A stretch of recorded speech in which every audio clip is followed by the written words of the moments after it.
Thank you very much, and welcome everybody to our last HR Club of the year. It's lovely to see everybody here. We've got a session today looking at women's health, and the speakers will be Sue Meehan-Boyce from the NQHR team and Helen Hughes, who is from the employment team at VWV. And I will be here monitoring the questions and putting them to the speakers if it's appropriate during the session, or we'll have time for Q&A at the end of the session. Just to let you know about some dates for next year, we've got the sessions planned out for next year. So our first session will be on the 29th of February, and we're going to be looking at the use of AI in HR. And we've got a guest speaker coming in to talk to us for that session. Then on the 16th of May, we're going to be looking at coaching. And again, we've got a speaker coming in to talk to us about that, who works with NQHR providing executive coaching services. And then in September, we'll be looking at recruitment and retention. And in December, we'll be looking at culture reviews and how to carry those out within your organisation. So we've got some really great sessions coming up for next year, and we hope that you'll be able to join us for those. But for now, I'm going to pass over to Sue. Thanks, Caitlin. Next slide, please. And the next slide, please. Thanks and welcome to everyone today. It's great to see so many of you joining us. Up until recently, women's health has been a topic, as a specific topic of discussion, both within and outside of work, has been largely limited. The fact that so many of you are joining us today indicates an increase in this topic for all of us. So what are we going to cover today? Well, our aim is to take a look at the broad context of women's health in the workplace and its relevance for you as employers. And we'll be suggesting why it has increasing importance for yourselves as employers to prioritise it. We'll then take a brief look at the legal context with our colleague Helen Hughes from the VWV employment team, who will be discussing how women's health issues interact with the current Equality Act framework and looking at areas of focus in the women's health strategy for England. And then we'll finish with some practical steps for you. But before we begin looking at those details, I'd like to start with a few questions for you to understand the context for your organisations. So if you could have a look at this question that's just come up and tick any of the issues that apply for you. So we've got a reasonably mixed bag of results in terms of policies in place, and actually the results are not particularly unusual in terms of looking at some of the research that we've done. If I could ask for the next slide, please. Thank you. Yes, so the CIPD, Chartered Institute of Personnel and Development, conducted some research into women's health in 2022, and it found that for menstrual health, for example, only 12% of employers had any support for menstruation or menstrual health within their workplaces, which seemed to correspond with the results that yourselves had answered. It was only 47% of employees who had policies for menopause. That was an increase from a survey they'd conducted 3 years earlier, where there in fact were only 10% of employers with policies specifically targeted at menopause in place. So it's an increase, and it's a positive increase, and I think in our results it actually showed that many more of you have got those in place. So it's showing a great movement there. Pregnancy loss, they found that only 9% of employers had a standalone pregnancy loss policy. However, a further 27% did indicate that they had a provision within a wider policy. Interestingly, 33% of those surveyed said that they didn't have a formal policy and didn't see a requirement to introduce one. Looking at fertility, again, fairly low stats there in terms of specific standalone policies, with only 27%.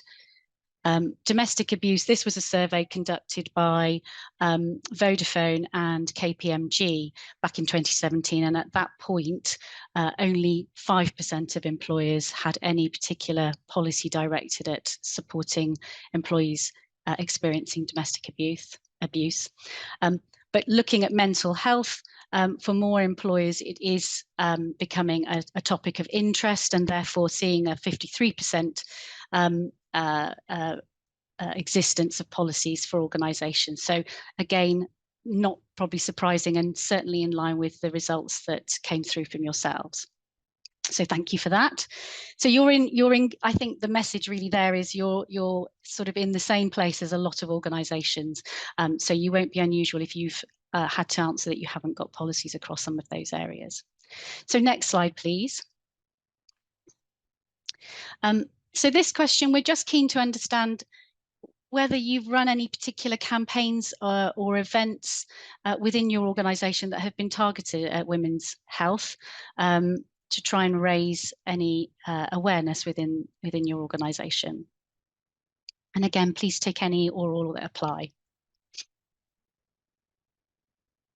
So again, the results are probably broadly in line with your policy responses, in that menopause and mental health do seem to be the ones that have had particular focus, and that's reflected in the research and experience that I think we've had as HR professionals supporting our clients. But certainly the results for menstrual health, pregnancy loss, etc., are lower, which again corresponds with what we've found. Thank you. And on to the next question, please. So this is the final question before we get talking. We're just keen to understand if you've actually run any specific training for your line managers related to women's health. Right, so again, unsurprising in terms of the larger majority not having run anything particularly. Excuse me, that is again something that we've seen in a lot of the evidence around training that's been targeted at women's health. So again, not surprising. Sorry, excuse me. More generally, health and wellbeing has been a topic of interest for organisations, and as we saw in the last couple of polls, menopause has been the kind of priority topic when people have thought about women's health, and that's been as a consequence of some really high-profile media campaigns, etc., by presenters such as Davina McCall, and also, of course, there's been the appointment of the menopause champion. So it's not surprising, but obviously what we're here to talk about today is kind of the breadth of the topic, to just get some interest into other areas. So next slide, please.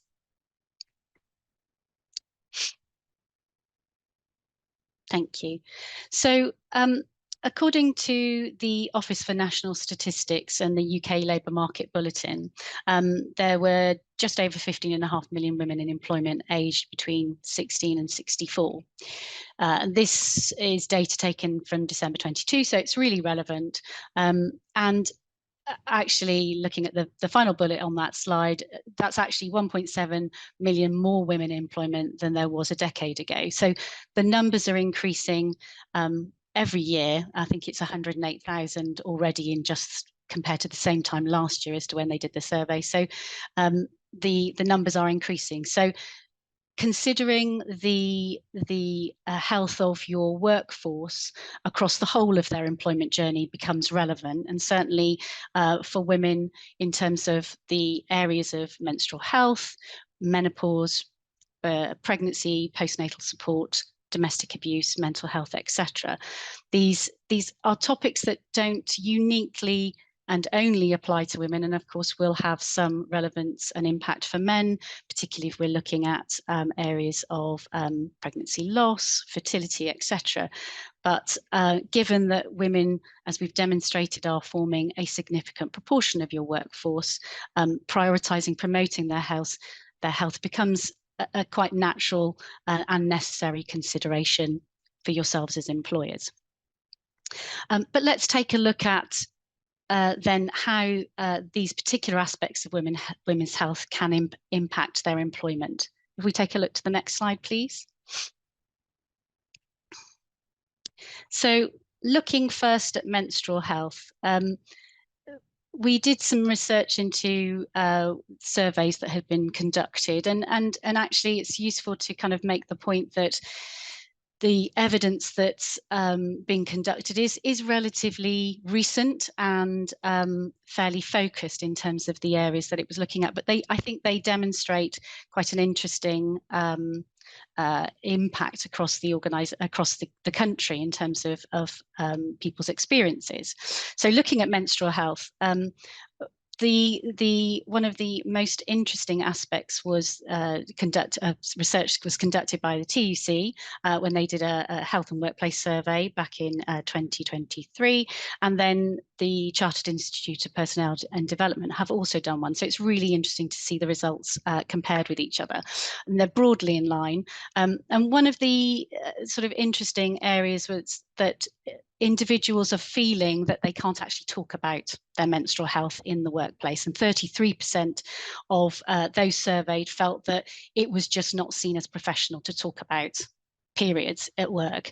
And interestingly, where the CIPD survey identified 32% of the men surveyed felt that it just wasn't professional to be talking about it.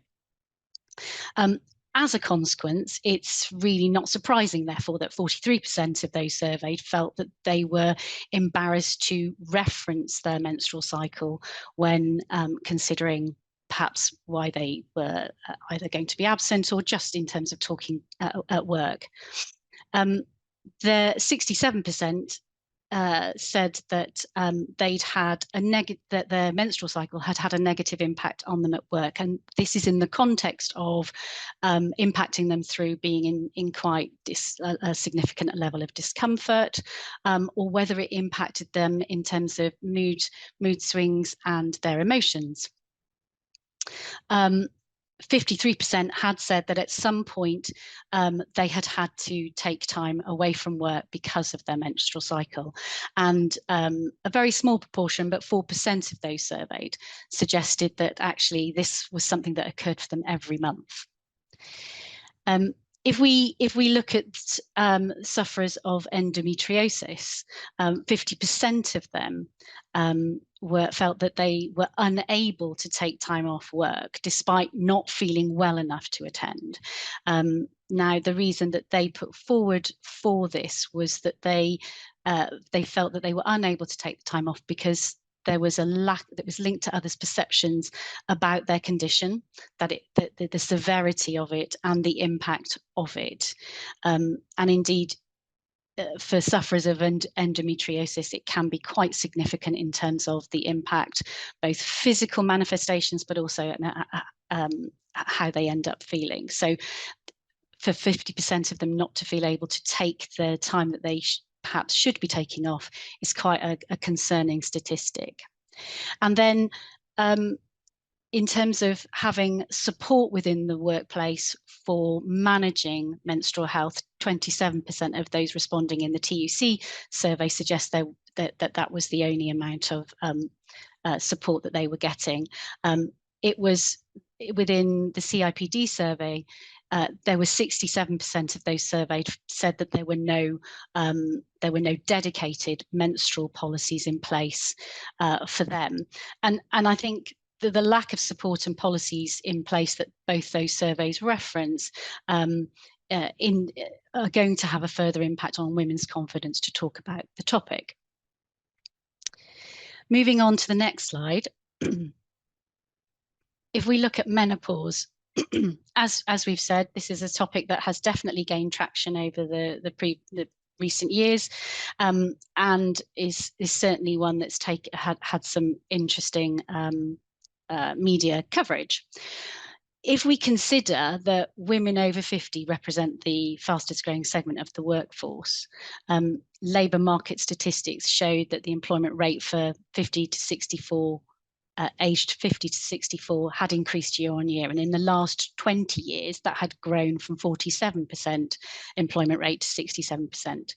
So there are few workplaces where menopause is not being experienced by your workers or someone within their immediate circle. And so these statistics are interesting in that context when we consider that, again, looking at a CIPD survey that was undertaken around menopause, which found that 67% of women with experience of menopausal symptoms said that their symptoms had had a mostly negative effect on them at work. People with menopausal symptoms will report experiencing wide ranges of physical and psychological symptoms, and these may be familiar to many of you on the call in terms of your understanding of the topic, but it can be psychological things such as mood disturbances, anxiety, depression, panic attacks, etc. And of course, physical symptoms such as hot flushes, muscle and joint problems, sleep disturbance and weight gain. But certainly of those surveyed, 79% felt they were less able to concentrate in the workplace, and 68% felt they were experiencing increased amount of stress, which they related to their menopause. 53% felt they were unable to go into work as a consequence of their menopause symptoms, but only 18% said they did not tell their manager anything about their menopause. But it's interesting to note that of that 18%, 46% said they had chosen to keep it private, as a private matter, which of course is the prerogative of every individual. But interestingly, on the other side of that, 34% felt that their manager wouldn't be supportive and hence didn't feel they wanted to actually have a conversation with them about it. 41% of those surveyed were concerned that talking about their menopause would have an impact on the perception of their performance within the workplace. And then 10%, this is following a survey by the Fawcett Society and Channel 4, indicated that 10% of women had quit their jobs because of their menopausal symptoms.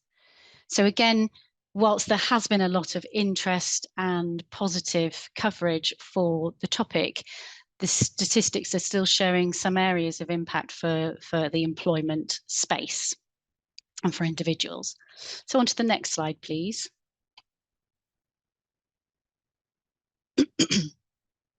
So within the sort of the space of pregnancy, of course, there are laws that protect new and expectant mums, and in our experience, many employers will have a maternity policy or certainly apply the statutory provisions. However, a TUC survey, when it was looking at the women's health subject, did discover that there were some employers who were either not doing or ignoring legal responsibilities, and these were particularly found in the areas of risk assessment. So for those during their pregnancy, 40% had had no risk assessment undertaken at all, so there was no appreciation of what might be needed to manage health and safety. And of those that had their risk assessments undertaken, 46% said their employer had not taken the necessary action. So there is some concern over adhering to legal responsibilities and the duty of health and safety for those individuals. If we look at postnatal health, this is an area that I think is rarely explicitly outlined in any policies that we have seen or have perhaps seen within our organisations that we work with. It's not necessarily it's not necessarily referred to within maternity policies, and may sometimes be just part of a general well-being policy. But if we consider postnatal health has quite a broad spectrum of areas that could be required for support, which include things such as postnatal depression, post-traumatic stress disorder and birth trauma, perinatal anxiety and obsessive compulsive disorder, the consideration of providing some level of support for individuals who might be experiencing those certainly becomes important to consider. If we move on to the next slide, please. So pregnancy loss. Just from a statistics point of view, I think for context, it's estimated that 25% of UK pregnancies end in loss. So with that context in mind, and considering that people of childbearing age are likely to be in employment, that has a relevance, I think, for employers. With further surveys conducted, it was established that 36% of employers do have a pregnancy loss policy, whether that's standalone or part of a wider one. Now, for individuals who are experiencing a pregnancy loss, it may be that they have to access their employer's current maternity pregnancy policy in order to understand what support is available to them, or what they need to do, indeed, if they are unfortunate enough to suffer a pregnancy loss. And that in itself can create a level of distress for what's already a traumatic situation. In terms of navigating the information within a policy, trying to find what's relevant for them, but also being reminded of their loss within a policy that clearly has a focus of a more positive outcome, but also the concern that quite often, if there is provision stated, it is often only referenced to miscarriages that are under the legal definition of 24 weeks. So when, of course, pregnancy loss can occur at any time before then. So the fact that it may be contained within a policy already does in itself have some areas of consideration for employers. If we consider then the support that individuals find when they're experiencing pregnancy loss, 21% said they'd received no support, and as a consequence of that, 24% had considered leaving their job because of the limited support provided to them. And of those surveyed who had senior decision-making roles, only 24% of them felt that their organisations provided a supportive environment to discuss pregnancy loss, whether that was by having a policy or just facilitating opportunities for greater support for individuals. So again, the stigma and silence still seems to pervade for many in terms of this as a topic of women's health. Next slide, please. Fertility. The CIPD research that was conducted found that only 27% of those surveys had any kind of provisional standalone policy. And if we look at what is required when undertaking fertility treatment, the Manchester Metropolitan University suggested that challenges for individuals include attending appointments, often multiple, sometimes daily, and the practicality of arranging those appointments, taking conversations about those appointments, etc. Then there's the storing and taking medication, finding appropriate places to do that, and the challenges of both emotional and relationship challenges in terms of going through cycles of hope and grief, the challenge of receiving difficult news at work, managing the emotional transition if assessment is unsuccessful, and therefore the potential strain for relationships both within and outside of work. As a consequence, some individuals, in 26%, so almost a quarter of those surveyed, suggested that they felt it had, they were concerned about how it would impact their career if they disclosed undergoing fertility treatment. And again, 19%, considered leaving their job, again, because of their experience of how it was supported. Next slide, please. So domestic abuse, the research done by the TUC highlighted that over 40% of those who'd experienced a domestic abuse were prevented from getting to work by their abuser. And sorry, in terms of a context, we're looking at 2.3 million victims per year, with a very large age range, of which 2/3 are women. So it's not exclusively a female issue, but certainly 2/3 are known to be women. 40% are prevented from attending work, so it has a very big impact from a workplace point of view. 16% of those interviewed, in fact, said who'd experienced domestic violence said their abusive partner worked in the same workplace as them. So then looking more specifically at the financial impacts, the survey done by Vodafone and KPMG that I referred to earlier on suggested there was just under 6,000 per year loss of earnings for individuals, for female victims. But from a business point of view, this was reflected as 316 million loss in economic output, and that was as a consequence of either non-attendance at work or reduced productivity. Next slide, please. So mental health, as we've said, has been a topic of interest and increasing focus for employers, and we found that with the 53% of policies being in place. Policies being in place for 53% of those surveyed. What's interesting, of course, is that the rate of absence in terms of employees per year has increased from 7.8, and when considering the mental health impact of that, it's 12% who attribute it to mental health conditions for their absence. The statistics and the evidence suggest that women are twice as likely as men to have a mental health condition. And the final stat there is about organisations taking a stronger view on focusing on stress, reducing stress. So 78%, which again ties in with the statistics of lots more organisations seeing as wellbeing as a priority focus for their organisation. So if we move on to the next slide, please.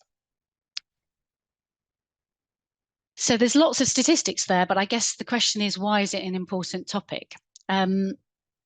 And we've listed there a variety of topics which I think are really relevant across an organisation space.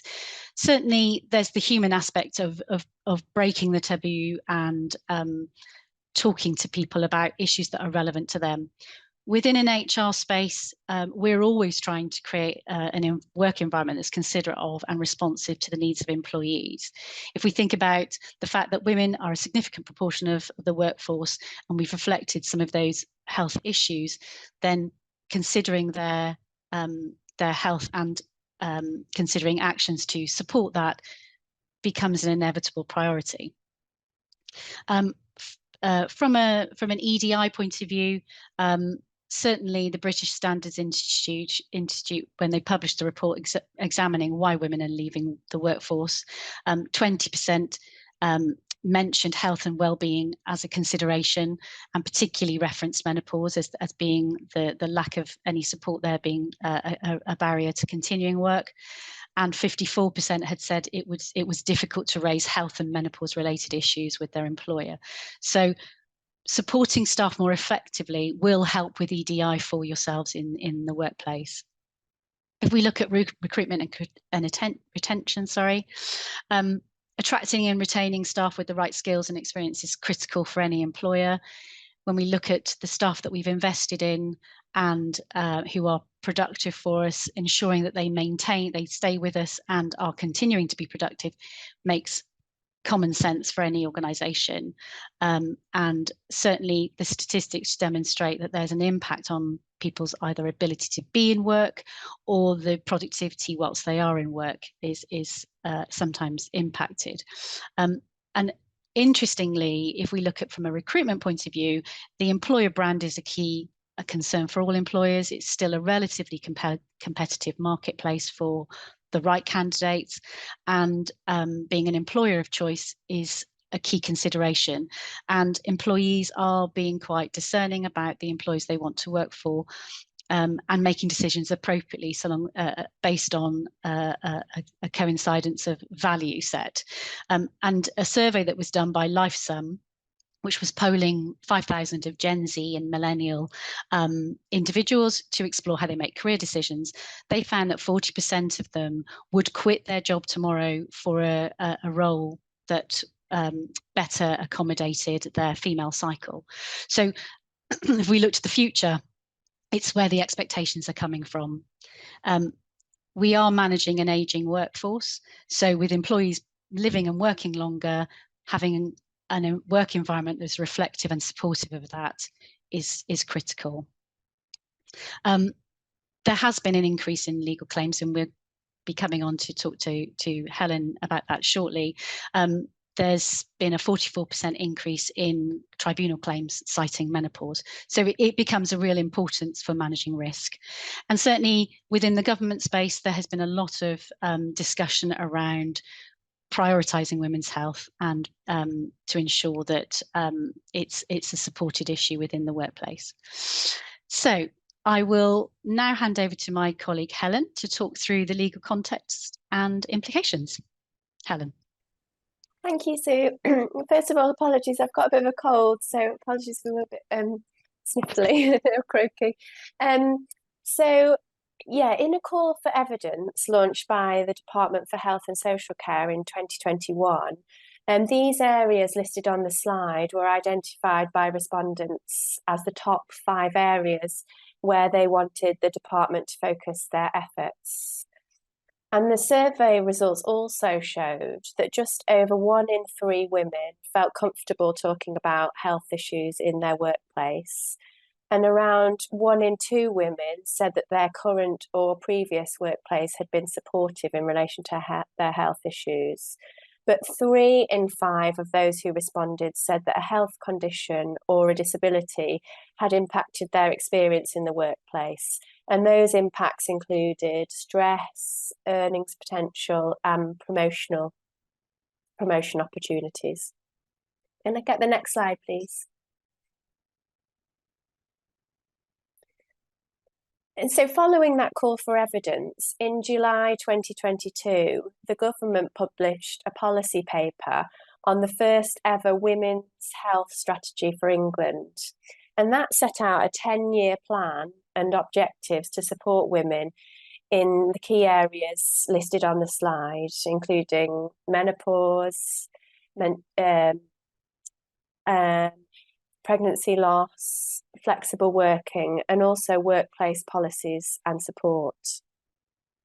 Can I get the next slide, please?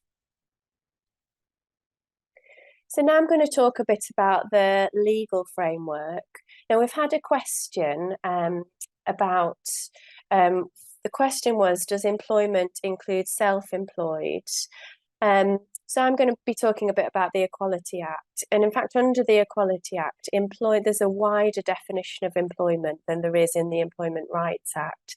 And it includes employees, workers, and also self-employed, but it's provided their contract obliges them to perform work personally and that they can't subcontract out any work or employ anyone or employ their own staff to do that work. So that's the scope of employment that we're talking about in the context of the Equality Act here. So as a lot of you might already know, that under the Equality Act, it's against the law to discriminate against someone because of a protected characteristic. Now, we've been thinking about the relevant protected characteristics in the context of women's health, and we've listed those on the slide there. And which protected characteristics are relevant in each case will depend on the circumstances. But when we're talking about women's health, the temptation might be to think that actually the only relevant protected characteristics are sex and disability, but actually other protected characteristics come into play that are listed there. And a worker suffering from a women's health issue doesn't actually need to establish that they're disabled to have a potential claim. So it's just to be aware of that. For example, age could be a potential protected characteristic. If there's a link between a woman's health issue, for example, the menopause, and unfavourable treatment on the grounds of age. Likewise, pregnancy and maternity could be a relevant protected characteristic, and also gender reassignment. For example, that might be relevant if workplace policies are intended to offer support but are actually limited in scope, so they don't apply, for example, to transgender workers. So at the moment, there's no planned legislative reform in this area.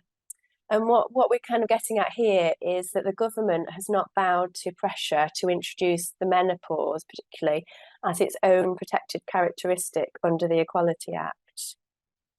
The government has said that it's not satisfied that there was enough evidence given to the Women and Equalities Committee in its inquiry into workplace issues surrounding menopause that would fully support new legislation in this area. And in particular, the government didn't consider that the evidence given through that inquiry supported introducing menopause as a standalone and separate new protected characteristic to protect women experiencing to menopausal symptoms and effects. And it highlighted Unison's response to the inquiry, which stated that legislation which should protect employees experiencing the menopause is already in place, and under the Equality Act, menopause should largely be covered by the 3 protected characteristics of age, sex, and disability.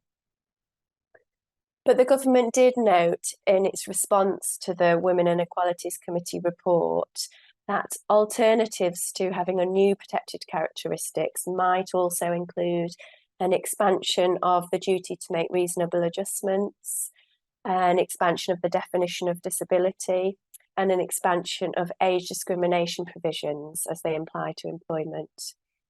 But these options would all require primary legislation. And at the moment, there's no planned reform in place. So we'll just have to watch this space in relation to that. One other thing that I thought it might be worth mentioning under the context of legal framework is a recent case that many of you may have heard about. It was Linsky and Direct Line Insurance Services. And I just thought I'd flag this because it may have come up in your news feeds and things like that. And just to show that in this case, the effects from menopause did amount to a disability. So Mrs. Linsky had symptoms including low mood, anxiety, mood swings, poor self-esteem, effects on memory, and poor concentration, and that was over a 3-year period. And the tribunal actually held that Direct Line knew or ought to have known of Mrs. Linsky's disability when she actually first advised her manager of her menopausal symptoms and the treatment she was receiving after visiting her GP, who diagnosed her with a hormonal imbalance and depression and prescribed antidepressants for her. And consequently, the tribunal found that Direct Line had discriminated against Mrs. Linsky and failed to make reasonable adjustments for her when her menopausal symptoms were not taken into account during a disciplinary process based on Mrs. Linsky's performance. So this is actually only a first instance decision, so it's not binding on other tribunals. But there's practical points to take away from it, including that you should always seek occupational health advice in order to fully understand the individual's health condition and any reasonable adjustments that should be made to support them. Could I get the next slide, please? So I'm just going to go on now to talk about areas of risk, which we thought it might be helpful to make you aware of. So the first one is failure to take the issue seriously. So there's increasing evidence around employers failing to take conditions in relation to menstrual health particularly seriously, which in effect creates an environment where women feel like they have to put up with debilitating symptoms. In relation to performance management and attendance, employers should invoke procedures where performance or attendance become issues or concerns, but they should also take into account the reason for any poor performance or attendance issues as part of that process. And if you invoke processes without exploring reasons, it could lead to arguments of unfair treatment and failure to make reasonable adjustments. In relation to occupational health, now employers might not have typically automatically referred to occupational health where employees have a women's health issue, but taking action in relation to any health issue without the proper medical advice can lead to arguments of unfair treatment and discrimination. In relation to adjustments, the duty to make reasonable adjustments is only triggered under the Equality Act when an employee has a disability, but it's generally good practice to consider practical and supportive adjustments, even where the employee is not disabled. But ultimately, if a proposed adjustment is not reasonable, you don't have to implement it, you're not obliged to under the Equality Act. But it can be helpful to engage in the discussion, and in doing so, you can show that you're acting as a reasonable employer would. In relation to policies, Sue's touched a bit about policies and what you have in place already. The government and ACAS are increasingly focused on workplace policies surrounding women's health issues, and menopause policies are the most mentioned example of this. Some other employers have policies, which Sue's already mentioned, fertility support and menstrual health being some examples. In relation to line manager training, a lack of training may be an area of risk. So sometimes it's difficult for managers to have conversations surrounding women's health issues if they've not received the adequate training. And without the right training, a manager might, for example, say the wrong thing, or they might not be aware when to refer the issue to HR or a senior level of management. And training might include how managers should have open and supportive conversations, how to create the appropriate workplace environment in this context, and how to respond if an employee raises a women's health issue. So if you've got any questions at all in relation to these legal aspects, which I've talked about, please do drop a question in the chat box, and we'll look at those either during the session or at the end.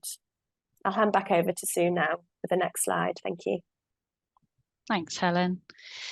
So across the discussion this morning, we've I guess seen, whilst we've looked at the different areas of women's health, there have been some common themes that I think are really useful as employers to be considerate of and look to see if there's something that you might wish to act on.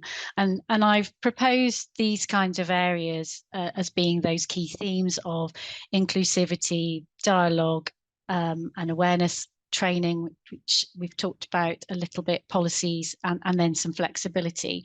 So if we go on to the next slide, what I've try to do over the next few slides is just give some suggestions, and these will not be a completely exhaustive list at all, but to just make some suggestions for you. And I guess I would preempt this a little, just sort of following on from what Helen said. It's got to be relevant to your organisation, and I appreciate some suggestions may or may not work. So it's all about what's relevant for you and your organisation.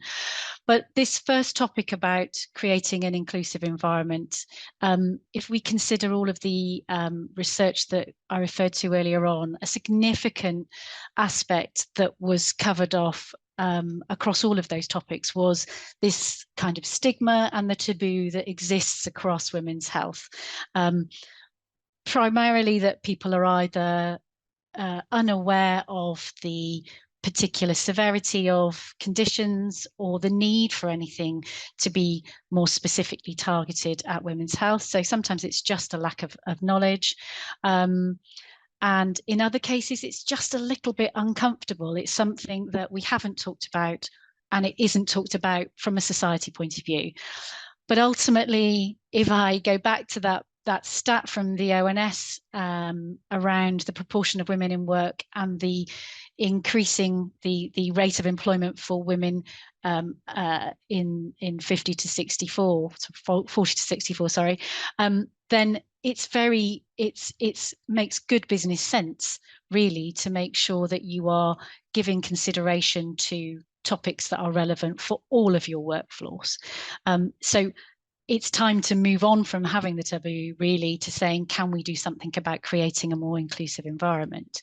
And you might take steps such as having a greater transparency between policies, just making the reference between women's health conditions in policies such as I've suggested there, absence or flexible working, for example, because this will enable a more normalised conversation to take place. The more we talk about it, the more people will feel they're able to talk about it themselves.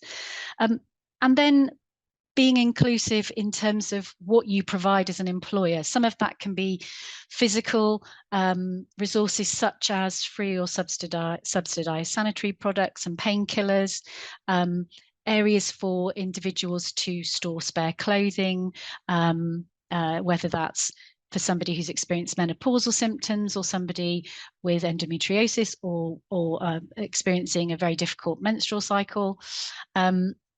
If we're looking at menopause, maybe looking at the provision of the opportunity to adapt temperature control, take more breaks, involving staffing in creating uniforms that are supportive of working in a cooler environment. And even down to having health champions for women's health in the workplace to support individuals who perhaps don't feel they are able to talk to their line managers about their particular conditions. If we move on to the next slide, please.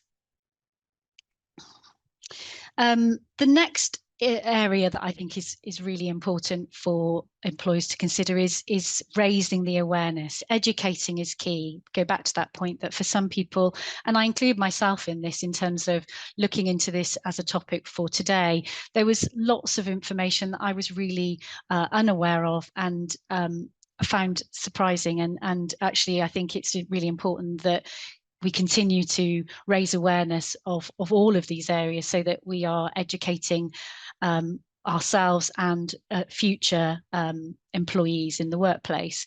So whether that's an internal campaign, and campaign sounds very grand, but it can be something as simple as ensuring there are, communications out there, whether they're posters, whether they're emails, to educate and signpost for support. So again, it normalizes the conversation, but supports individuals in raising the question. There are some really high profile campaigns nationally that happen that you can link into to demonstrate your commitment as an employer to support women's health, bringing in guest speakers and having a dedicated section on your intranet space that people can go to find the information. They may not be as familiar with your intranet site, but if they're able to see that there's an area that's dedicated to their health, it can be really helpful in breaking down the difficulties in people coming forward with their concerns. Next slide, please. So a quick poll for you, just to ask how comfortable you think your managers are in supporting their teams on health issues.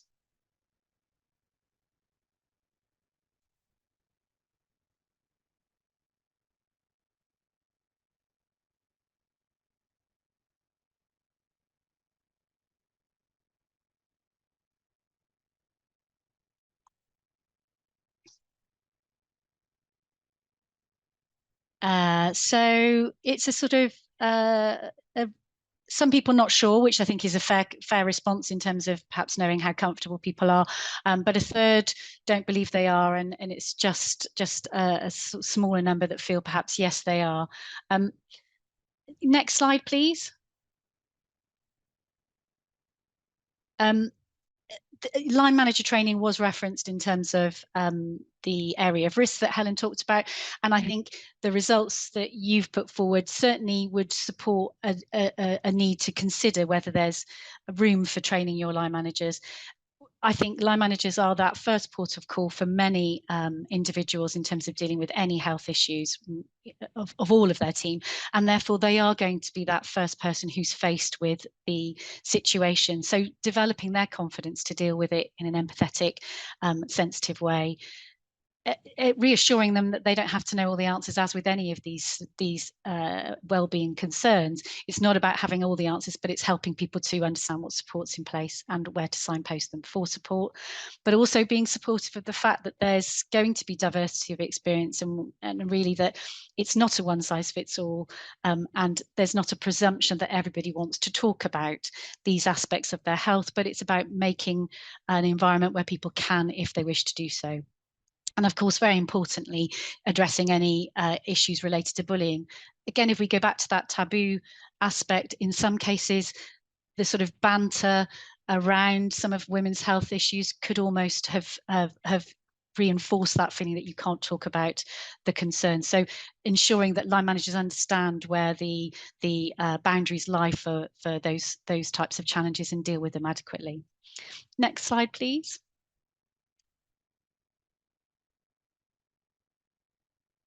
And then finally, sorry, there's 2 more slides, but this one is about creating policies to outline your commitment and provide practical support and signpost people. I think, again, that's been reflected in both the research, the areas of risk, and recommendations from government bodies and ACAS, as Helen mentioned, in terms of giving people clarity of what support is available to them. Next slide, please. And then finally, looking at flexibility, I've kind of used that term, but really I'm kind of broadening it to mean what's relevant in your organisation. So giving consideration to whether or not there are needs for some adaptation of sickness procedures, triggers, or discussions around flexible working, equally around consideration of performance management processes, etc., and whether or not your policies need to have some reflection of that adaptation in there. Thank you. And the next slide, please. So we put, we thought we would have a very quick slide just to show you a case study. We recognise we haven't got time to talk about it in any great depth, and it was really just to, I guess, acknowledge that these situations are never straightforward, and we thought Helen and I would just quickly kind of maybe cover off in this scenario perhaps what as an employee you might wish to do just to manage this situation. So Helen, do you want to kind of start off with the kind of what you see as any legal aspects? Yes, yeah. So yeah, Emma has endometriosis, and she suffers with severe bleeding, and it can happen quite suddenly, go through all her clothes. It's likely to, she may be able to get a hysterectomy for it to improve, but the waiting list's about a year. So I can see potential claims of sex discrimination, potentially disability discrimination as well. And the question there would be, does she have a disability? A lot of you may know that disability is defined as a physical or mental impairment that has substantial and long-term effects on the ability to carry out day-to-day activities. Well, it's clear here that the heavy bleeding is likely to impact on her ability to carry out day-to-day activities. And the fact that she may not be able to get any treatment for about a year would suggest that it's looking like it will be long-term as well. So there is the potential for her to have a disability under the definition of the Equality Act there. So it's about being aware of those areas of risks that we've already mentioned, thinking about an occupational health referral to seek advice on whether she does have a disability, and are there any reasonable adjustments that could be put in place in terms of a formal and informal flexible working arrangement, or are there any other reasonable adjustments, for example, providing suitable and appropriate toilet facilities for her? Are they available? Changing facilities as well. Is there another role she could do potentially where she can work from home more often in the interim. Sue, I don't know if you had any other any comments from a HR perspective. I think it is about having that conversation, isn't it? With any of these scenarios, it's not assuming we know all of the answers, but I think you're absolutely right that a NOC Health referral will provide that medical support for any employer to know how best to deal with a scenario, and to give opportunity for discussion around what adaptations might be suitable, as you say, working in a different way, either in a different location, more opportunities to work at home, etc. So I think they aren't straightforward, but it is about seeing that there's opportunity to have a positive conversation with the individual to hopefully support them. So next slide, please. I'm just going to interrupt with one question that's come in. Yes. Which is, somebody has said that a lot of our female staff need to attend building sites and the facilities just aren't available for them. So any thoughts about how to manage that kind of situation? Yeah, I mean, that's something I mentioned briefly actually in relation to the case study as well. And there has been a case on this where I think it was someone who had endometriosis, and she suffered heavy bleeding similar to that in the case study. And she claimed that there weren't enough facilities available. I think she was a worker that went round different home visits, different locations, and they said that she was claiming that they hadn't made adjustments, there weren't appropriate facilities. So a similar situation there. I mean, and they look at, and it was mentioned in that case, if there wasn't facilities in a particular place, where could they make somewhere available? In that case, it was a big council that was an employer, so they had lots of different buildings. So it was just making sure that there was somewhere close by that she could use. So even if there isn't the facilities that may be needed on the building site, is there somewhere close by? Exploring all of the options. Is it that you could make some adjustments that they didn't have to attend building sites in their role? Could the role be adapted slightly if there was a serious women's health issue that needed to be considered? I think also, sometimes involving employees in that conversation to actually know what the answers, because they might have some really good suggestions. And I think this area is one where involving employees could be really helpful, because it could really direct the actions appropriately. And we've had a couple of other questions. So somebody's asked if people could share the providers that they use for occupational health. So very welcome for people to share those. We also have a couple of people who we could suggest. So please do perhaps drop us an email after the session and we can send those details across to you. Somebody has asked what support you would recommend for maternity returners. So I think it's always advisable with maternity returners to almost preempt the conversation before they go off, really. Part of that conversation for line managers, there's some very practical stuff that people want to focus on in maternity policies, which is pay and leave and notice, etc., all of which are really important. But having conversations with individuals about whether or not they're going to have any keeping in touch days, how do they want to do that? Not everybody wants to have a continual conversation throughout their maternity leave. Some people want to have very particular points. So I think certainly engaging with them before they go off to talk about what that might look like, but also being mindful that that could change, because once the individual's given birth, they may have very different feelings. They may just not practically be able to do some of that. I think also once they're back in, or in preparation for them returning, I think there's conversations with their line manager around what might be changing, what might have happened in the organisation whilst they've been gone, because if they've been gone for a year, quite a lot could have changed, even down to just working on different floors or in different buildings, or just subtle changes that don't seem significant but actually can be quite difficult when you're returning after such a long period. So I think there's probably some practical ideas that might be easy to take offline, just in terms of being mindful of everybody's time. But certainly I think conversation with the individual about what is it they might be anxious about and what can you do to put in place to support that is probably a really good start.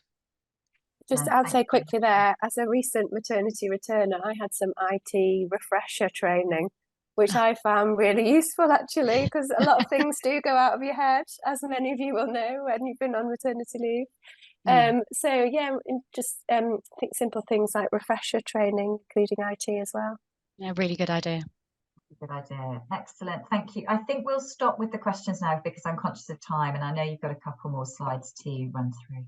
Sure. Thank you so much, Caitlin. So I think the next slide is just asking if anyone needed support for policy development or line manager training, and if you'd like us to get in touch with you, because I'm mindful we've not gone into any great detail about those areas and perhaps just given some sort of ideas for what you might want to include. But if you would like any support and would like us to get in touch, please do let us know on the poll.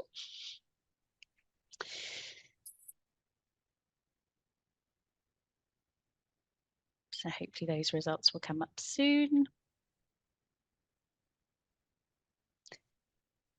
And thank you very much. That's great to hear, and we'll be in touch with those individuals. We've got your details. So if we can go to the next slide, I think you'll be delighted to know it's the question slot, although I recognise for many people we have already gone over. So I do apologise if you've already had to, or you're having to leave promptly and we haven't had a chance to answer any questions. But certainly if there are any questions that perhaps today's session hasn't answered for you, you'd just like to explore a bit more, we're obviously very happy as always to respond to those by email. Our details will be on the end of the slides that get sent to you in the next couple of days. I can see lots of people are dipping out, but if there's any questions people did want to ask. Absolutely. Our details, I think if you could go on to the next slide, please, then our email, there's some email addresses on that slide. Fantastic. Thank you very much. So please feel free to email either Sue or Helen, and we'll be able to get back in touch with you about any questions or about the occupational health providers. If you could spend just a minute or two giving us some feedback on the session, we would really appreciate it. But thank you so much for everybody for attending, and we will see you hopefully next year at another one of our sessions. Thank you. Thanks very much. Goodbye. Bye.